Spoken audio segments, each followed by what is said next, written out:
오늘도 예배 자리에 오르신 모든 분들을 주님의 이름으로 축복합니다. 하나님의 사랑과 은혜 가운데 언제나 행복하고 평안하며 건강한 삶을 살아가시기를 주님의 이름으로 축원합니다. 오늘은 교회 설립 44주년이 되는 주일입니다. 지난 시간 동안 하나님께서 우리 교회를 지켜주시고 또 여러 가지 상황 가운데서도 은혜로 함께 해주셔서 여기까지 올 수 있었음을 고백합니다. 앞으로도 우리 교회가 하나님의 은혜가 충만하기를, 또 우리 교회를 더 좋은 모습으로 인도하여 주시길 소망하면서 함께 기도하면 좋겠습니다. 특별히 교회 창립 주일을 맞이해서 아름다운 찬양으로 영광 돌리는 우리 찬양대에게 너무나도 감사합니다. 찬양을 준비하고 서는 것이 분명히 쉬운 일은 아니지만 찬양대가 있는 주일이 더 많아지면 좋겠습니다. 다음 순서는 2달 뒤에 부활주일이 될 것 같은데요. 그때는 혹시 칸타타를 준비하면 어떨까요? 조금 더 잘 준비해서 부활절 찬양은 아름답게 하나님께 영광 돌릴 수 있으면 좋겠습니다. 우리가 교회에 대해서 말할 때 교회는 건물이 아니라 하나님께서 택하신 성도들의 모임이다 라고 말을 합니다. 이것은 교회에 대한 가장 기본적이면서 핵심적인 사실입니다. 성경이 말하는 교회는 하나님께서 구별하여 불러내고 구원하신 주님의 백성들입니다. 어떠한 특정한 건물과 장소가 아닙니다. 하지만 우리의 일상적인 표현을 보면 우리는 보통 교회를 다닌다라고 말을 합니다. 어디 교회 다니세요? 나는 어디 교회 다닙니다. 우리 교회 한번 와보세요. 저도 이렇게 말할 때가 많이 있고 우리는 이런 말이 참 익숙합니다. 물론 이렇게 표현하는 것이 우리의 믿음이 잘못되었다는 것을 지적하거나 우리가 아주 큰 잘못을 했다는 것은 아닙니다. 다만 그렇게 말하는 것이 교회가 공동체라는 의미를 조금 희미하게 만들 수 있기 때문에 주의할 필요는 있습니다. 왜냐하면 그러한 표현은 교회를 마치 출입하는 어떠한 장소 혹은 종교 생활을 하는 곳으로 여기게 하기 때문이죠. 성도는 교회를 다니는 사람이 아니라 교회를 이루는 사람입니다. 교회의 한 부분이며 그리스도의 몸의 지체입니다. 교회는 우리가 드나드는 장소가 아니라 우리가 함께 세워가는 공동체입니다. 그래서 우리는 나는 산호세 영락교회 다닙니다 라고 말하기보다 나는 산호세 영락교회 성도입니다, 아니면 나는 산호세 영락교회 가족입니다 라고 말하는 것이 조금 더 성경적이고 건강한 믿음의 고백이라고 생각하는데요. 한번 따라서 해볼까요? 나는 산호세 영락교회를 다니는 것이 아니라, 다시 한번 따라해 볼게요. 나는 산호세 영락교회를 다니는 것이 아니라 산호세 영락교회 성도이자 가족입니다. 산호세 영락교회 성도이자 가족입니다. 우리 모두는 하나님께서 구별하신 거룩한 백성이라는 것을 잊지 않고 주님 안에서 한 가족으로 참된 교회를 이루고 있음을 언제나 믿음으로 고백할 수 있는 저와 여러분들이 되시기를 주님의 이름으로 축원합니다. 에베소서는 바울이 에베소 교회에 보낸 편지입니다. 에베소서에는 구원받은 하나님의 백성 성도의 모습과 또 교회가 무엇인지, 교회는 무엇인지에 대한 많은 힌트가 기록되어 있습니다. 성경을 보면 교회에 대해서 다양한 모습을 소개하고 있는데요. 특별히 에베소서는 여러 부분에서 교회에 대해서 말씀하고 있습니다. 오늘 본문에서 바울이 교회에 대해서 어떻게 설명하는지 잠시 살펴보았으면 좋겠는데요. 먼저 바울은 교회가 하나님 안에서 한 가족이라는 것을 강조합니다. 다 같이 에베소서 2장 19절 말씀, 에베소서 2장 19절 말씀 한번 같이 읽어보겠습니다. 그러므로 이제부터 너희는 외인도 아니요 나그네도 아니요 오직 성도들과 동일한 시민이요 하나님의 권속이라. 아멘. 예수님의 이름으로 사람들이 모이고 교회가 생겨나면서 나타나는 몇 가지 문제가 있습니다. 그 중에 하나는 바로 사람들 간에 막혀 있는 벽입니다. 예수님을 믿는 서로 다른 사람들이 모이기는 했는데 이게 되게 어색한 거예요. 왜냐하면 모인 사람들이 세상의 기준으로 보면 좀 결이 맞지 않는 사람들이거든요. 유대인과 이방인이 같이 있게 되고 주인과 종이 같이 예배를 드리고 매국노와 애국자가 함께합니다. 국적도 다르고 신분도 다릅니다. 이렇게 신분, 인종, 성별의 구분이 확실하던 시대에 각자 다른 환경을 가진 사람들이 이렇게 함께하는 것은 서로 받아들이기 조금 어려운 문제였습니다. 그런데 이러한 문제는 에베소 교회라고 예외가 아니었습니다. 특별히 유대인과 이방인의 갈등이 심했습니다. 여전히 이방인과 유대인 사이에 알게 모르는 문제가 있었고 서로가 서로에 대해서 이해하기 힘든 장벽이 있었습니다. 유대인들은 하나님의 선민이라는 자부심을 가지고 있었고 그들은 하나님을 믿지 않았던 이방인들을 무시하는 습관이 남아 있었습니다. 이방인들은 우상을 섬기던 과거의 모습과 불쑥불쑥 나타나는 옛 습관으로 인해서 위축된 모습을 보이기도 하였고 유대인이 보이는 자기에 대한 무시와 경멸을 힘들어하였습니다. 이러한 모습을 보면서 바울은 이렇게 말하고 있는데요. 우리 에베소서 2장 14절과 15절 말씀도 한번 천천히 같이 읽어보겠습니다. 그는 우리의 화평이신지라 둘로 하나를 만드사 원수된 것 곧 중간에 막힌 담을 자기 육체로 허시고 법조문으로 된 계명의 율법을 폐하셨으니 이는 이 둘로 자기 안에서 한 새 사람을 지어 화평하게 하시고 아멘. 그리고 16절을 보면 또 십자가로 이 둘을 한 몸으로 하나님과 화목하게 하려 하심이라라고 말씀합니다.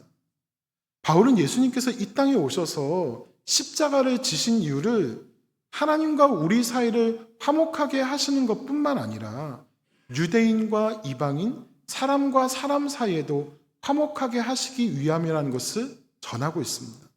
너희는 그렇게 나누어진 존재로 교회를 이루는 것이 아니다. 너희를 한 가족으로 교회를 이루게 하시기 위해서 예수님이 십자가를 지셨다라는 것을 증거하는 것입니다. 사랑하는 여러분, 이 땅에 교회가 세워진 것은 예수님께서 이 땅에 계실 때가 아닙니다. 예수님의 십자가 사건 이후에 교회는 세워지게 됩니다. 구원받고 구별될 수 있는 조건을 만들어 주셨기 때문에 성도가 함께 모여서 교회를 세울 수가 있었던 것입니다. 우리를 위해서 죽으신 예수님을 믿는 자는 구원을 받게 되고 구원받은 이들이 모인 교회는 예수님의 보혈로 맺어진 한 가족입니다.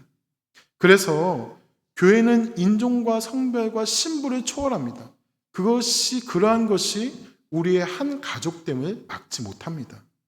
교회는 하나님 나라를 미리 맛보게 하는 모형이자 표징입니다. 하나님의 나라가 인종, 신분, 성별로 나누어져 있다고 하면 좀 이상하지 않겠습니까? 예전에 사도행전 13장에 기록된 안디옥 교회 지도자 그룹에 대해서 말씀을 드렸었는데요. 기억하십니까? 도무지 하나가 될 수 없는 이들이 모여서 교회를 함께 섬기는 것과 같이 도무지 하나가 될 수 없는 것 같은 이들이 모여서 가족을 이루는 것이 교회이고 이제는 그렇게 가족을 이루는 것이 전혀 이상하지 않은 것이 바로 교회입니다. 교회는 사람의 상식과 생각으로 이루어지는 것이 아닙니다. 교회가 세워진 곳에는 이러한 하나됨, 가족됨의 은혜와 축복이 나타나는데요. 전라북도 김제에는 금산교회라는 곳이 있습니다. 예전에 이 교회에는 특별한 두 가지가 있었는데요. 먼저 예배를 드리기 위한 건물이 저렇게 기역자 모양입니다. 왜 여러분 건물이 기역자 모양이었을까요? 다음 사진 한 번 더 볼까요? 네, 잘 보이지 않을 수도 있는데요. 한쪽은 남자, 한쪽은 여자예요. 이렇게 보고 있는 거예요. 음, 남자와 여자의 예배 자리가 이렇게 나누어져 있었습니다. 그때는 남녀 7세 부동석이라고 유교적인 문화가 사라지지 않았기 때문에 예배를 인도하는 사람을 중심으로 남자와 여자가 이렇게 구분되어서 앉아서 예배를 드렸습니다. 그러나 정서적인 문제로 예배의 자리가 나누어진 것이지 결코 교회 안에서 차별이나 문제가 있었던 것은 아닙니다. 물론 후에는 당연히 이러한 구분도 없어졌죠.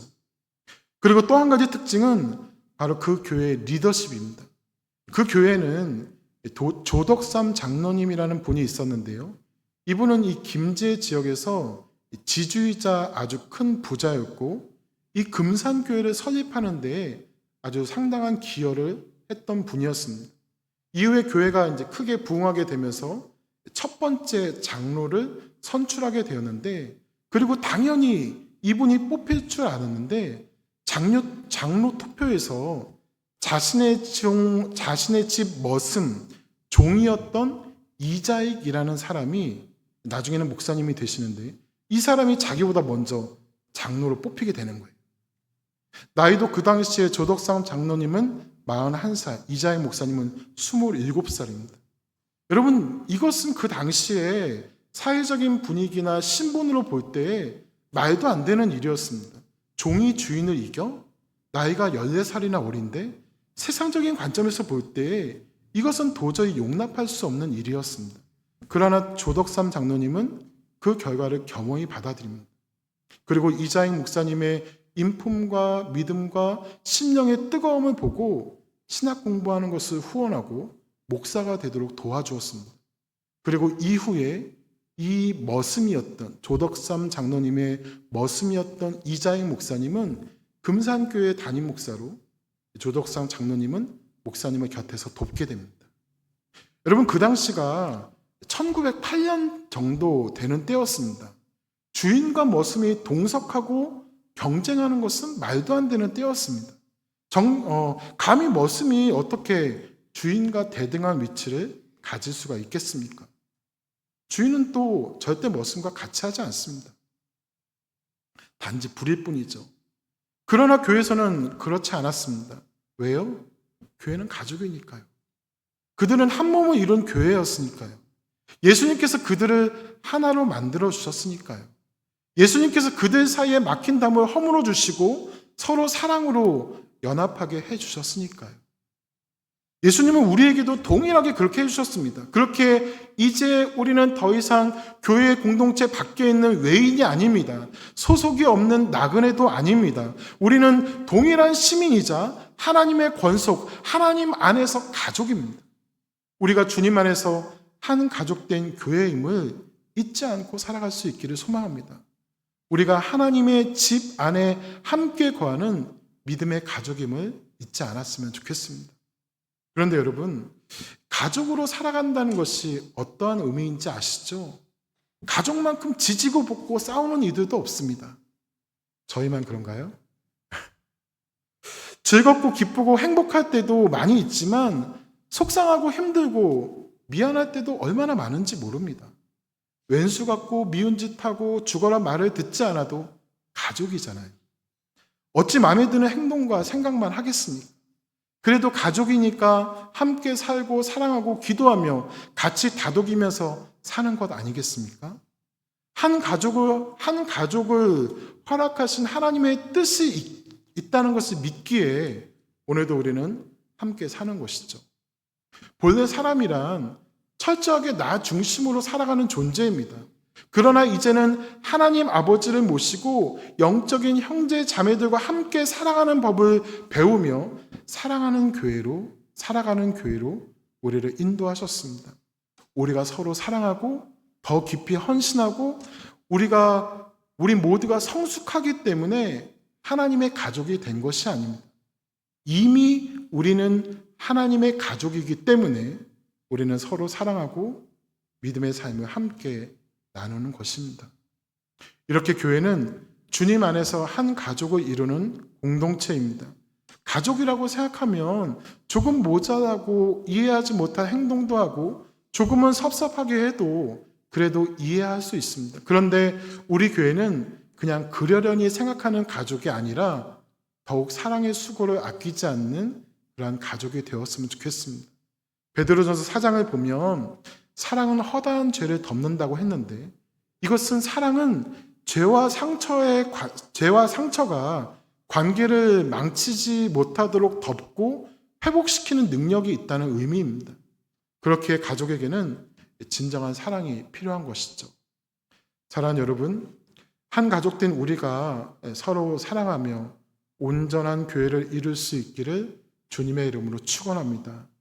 나이와 성별과 출신과 지역과 신분을 초월하여서 진정으로 하나 되는 기쁨이 있는 우리 산호세 영락교회가 되기를 주님의 이름으로 축복합니다. 한 가지 더 나누고 싶은 것은 교회는 모퉁이 돌이신 예수님 안에서 함께 지어져 간다는 것입니다. 여러분 혹시 모퉁이 돌이 무엇인지 아십니까? 예전에 건축할 때에는 가장 먼저 놓는 기준이 되는 돌이 필요했습니다. 그림 하나를 더 준비했는데 함께 보실까요? 저 가운데 있는 저 돌이 바로 모퉁이 돌이에요. 모퉁이 돌은 저렇게 생겼습니다. 이 모퉁이 돌은 그냥 돌이 아니라 건물의 두 벽이 만나는 지점, 방향과 구조를 결정하는 핵심이 되는 돌입니다. 그래서 이 모퉁이 돌이 튼튼하지 않으면 건물 전체가 흔들리고 무너질 수가 있고, 모퉁이 돌이 제대로 방향을 잡지 않으면 건물의 균형이 맞지 않고 모양이 이상하게 바뀌게 됩니다. 기준이 되는 돌이 제대로 위치를 해야 건물은 제대로 올려질 수가 있습니다. 그런데 예수님이 바로 교회의 모퉁이 돌이 되신다고 말씀합니다. 교회는 예수님 없이 세워질 수가 없고, 교회의 기초가 예수님이 아니라면 그 교회는 온전한 교회라고 할 수가 없습니다. 예수 그리스도가 우리 삶의 기초가 되고 기준이 되고 중심이 될 때에 비로소 교회가 잘 세워지게 되는 것입니다. 모퉁이 돌은 오직 예수님만 가능한 것이죠. 그래서 고린도전서 3장 10절과 11절에 보면 이것을 분명하게 보여주고 있는데요. 우리 고린도전서 3장 10절 11절 말씀 한번 천천히 같이 읽어보겠습니다. 내게 주신 하나님의 은혜를 따라 내가 지혜로운 건축자와 같이 터를 닦아 두매 다른 이가 그 위에 세우나 그러나 각각 어떻게 그 위에 세울까를 조심할지니라. 이 닦아둔 것 외에 능히 다른 터를 닦아둘 자가 없으니 이 터는 곧 예수 그리스도라. 아멘. 하나님의 성전인 우리들의 기초가 다른 것으로 세워지면 안 되고 오직 예수 그리스도가 우리의 터가 되어야 한다는 것입니다. 20절에서도 사도들과 선지자들이 세운 터가 바로 예수님이라고 말합니다. 그들은 오직 예수님 위에서 모든 것을 세우기 위해서 힘썼던 것이죠. 여러분, 우리에게도 기준은 정말 중요합니다. 과연 저와 여러분의 기초, 모퉁이 돌은 무엇입니까? 우리 교회가 무너지지 않고 지금까지 올 수 있고 하나님을 위한 위대한 일을 감당하는 예배 공동체로 살아올 수 있었던 이유가 무엇이었을까요? 그것은 바로 우리의 기초가 예수 그리스도이셨기 때문입니다. 모퉁이 돌이신 예수님 위에 우리 교회가 있었기 때문입니다. 지혜로운 성도는 주님의 말씀을 듣고 집을 반석 위에 짓는 사람이라고 했습니다. 왜냐하면 반석 위에 지어야 집이 무너지지 않기 때문입니다. 우리는 언제나 반석이시며 모퉁이 돌이신 예수님 위에 있기를 소망합니다. 그 위에서 흔들리지 않는 믿음으로 살아가는 저와 여러분들이 되시기를 주님의 이름으로 축원합니다. 그런데 그 모퉁이 돌 위에 나 혼자만 올려져 있는 것이 아닙니다. 나 혼자만 덩그러니 올려져 있다면 건물이 만들어지고 완성되지 않습니다. 모퉁이 돌 위에는 수많은 돌들이 함께 올려져 있어야 제대로 된 건물이 완성되게 됩니다. 그렇게 예수님과 주님의 백성들이 함께 잘 지어져야 하나님이 거하시는 성전, 곧 살아있는 공동체가 만들어지는 것이죠. 그리고 함께 지어진다는 것은 모퉁이 돌 위에 나라는 돌이 그냥 올려져 있는 것이 아니라 잘 올려져 있다는 것을 의미합니다. 서로가 반듯하게 잘 이어져야 됩니다. 그래야 견고하게 잘 세워지는 것입니다. 반듯하고 견고하게 잘 세워져서 올려지지 않는다면 너무 불안하지 않겠습니까? 모퉁이 돌 위에 모든 돌이 제대로 잘 올려져야 됩니다.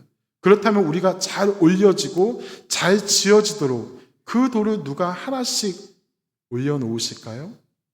바로 우리 성령님께서 그렇게 하십니다. 성령님께서 우리 모두가 예수님 위에 잘 올려지도록 우리를 도와주십니다. 우리가 반석 위에 잘 세워지도록 성령님께서 우리를 인도해 주십니다.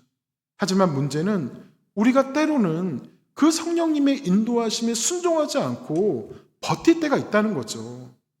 가장 좋은 길로, 가장 선한 길로, 올바른 길로 인도하시는 성령님의 인도하심을 거부할 때가 있다는 것입니다. 그러나 우리는 그렇게 하지 않고 성령님의 인도하심에 온전히 순종하며 나아갈 수 있기를 소망합니다. 때로는 내 뜻에 맞지 않는 인도함이 있다고 하더라도 그 인도하심에 순종하며 나아간다면 우리에게 가장 좋은 것을 주시며 완벽한 결말을 주신다는 것을 믿으며 나아갈 수 있는 저와 여러분들이 되시기를 주님의 이름으로 축원합니다. 말씀을 정리하겠습니다. 사랑하는 여러분, 우리에게는 모두 생일이 있습니다. 제가 말씀을 준비하면서 들었던 생각은 새삼스럽지만 생일은 참 중요하다는 것입니다. 그래서 사실 이것은 당연한 것인데 올해도 아니 앞으로도 저는 여러분의 생일을 더 성실껏 챙기고 기억할 예정입니다. 그러면 제가 왜 생일을 중요하다고 생각하냐 궁금하지 않으십니까? 궁금하지 않으셔도 말씀드릴 건데요. 그것은 우리 하나님께서 예정하신 때 우리가 태어났고 생일을 챙긴다는 것은 우리가 아직 살아있다는 것이기 때문입니다. 물론 미국은 링컨이나 조지 워싱턴의 생일 전후로 모든 대통령의 날이라고 휴일을 지정하고 그들의 생일을 기념하기도 하지만 죄송하지만 여러분, 보통 죽은 사람은 생일을 기억하지 않습니다. 대신에 그가 죽은 날을 기억하죠. 살아생전에는 생일에 가족들이 모이지만 죽은 이후에는 기일의 가족들이 모입니다. 사랑하는 성도 여러분, 우리에게는 이 땅 가운데서 모두에게 주어진 삶의 여정이 있습니다. 우리는 우리의 인생의 생사화복이 다 하나님께 달려있다고 믿는 사람들입니다. 하나님이 부르시면 우리는 언제든지 가야 됩니다. 그런데 그러는 중에 우리가 생일을 맞이합니다. 이것은 우리에게 삶의 기회가 있다는 것입니다. 다음 생일이 사실 우리에게 주어질 수 있을지는 모르겠지만 지난 1년 동안 우리를 지켜주시고 인도하신 하나님께 감사하며 다음 생일이 올 때까지 우리에게 주어진 삶을 최선을 다하여 살아야 하는 책임과 은혜가 우리에게 있다는 것입니다. 그냥 아무렇게나 사는 인생이 아니라 어쩔 수 없어서 사는 인생이 아니라 우리에게 아직 생명을 주신 이유를 기억하고 감사하며 믿음의 선한 싸움을 잘 살아가야 한다는 것입니다. 오늘 우리 교회가 44번째 생일을 맞이하는 주일입니다. 우리 교회가 생일을 맞이한다는 것은 우리 교회도 아직 살아있다는 것입니다. 그리고 살아있는 우리 교회는 모퉁이 돌이신 예수님과 함께 아직 해야 할 일, 하나님께서 우리에게 주신 사명이 있습니다. 그 사명은 하나님 안에서 한 가족인 우리가 함께 지어가는 교회가 될 때에 이룰 수가 있는 것입니다. 조금 더 건강하게, 조금 더 성숙되게, 조금 더 기도하며, 조금 더 감사하며, 조금 더 사랑하며 섬기며, 조금 더 십자가를 바라보며, 조금 더 인내하며, 조금 더 말씀과 함께하며, 조금 더 성실하게, 조금 더 모이기를 힘쓰면서, 조금 더 헌신하고 성령 충만하여 몸된 교회를 아름답게 잘 섬기며 하나님의 은혜와 축복을 누리는 우리 모두가 될 수 있기를 소망합니다. 우리가 함께 잘 지어져가는 교회가 될 때 주님을 위해서 더욱더 멋진 일들을 감당하게 될 것입니다. 우리가 살아있는 동안 더욱더 최선을 다하여서 하나님의 영광을 위해서 살아갈 수 있는 믿음의 백성들이 되시기를 소망하고요. 그러한 삶을 더욱더 힘내서 살아가는 우리 모든 성도님들에게 하나님의 은혜와 축복이 더욱더 풍성하게 임하시기를 주님의 이름으로 축복합니다. 이 시간 우리 함께 기도하겠습니다.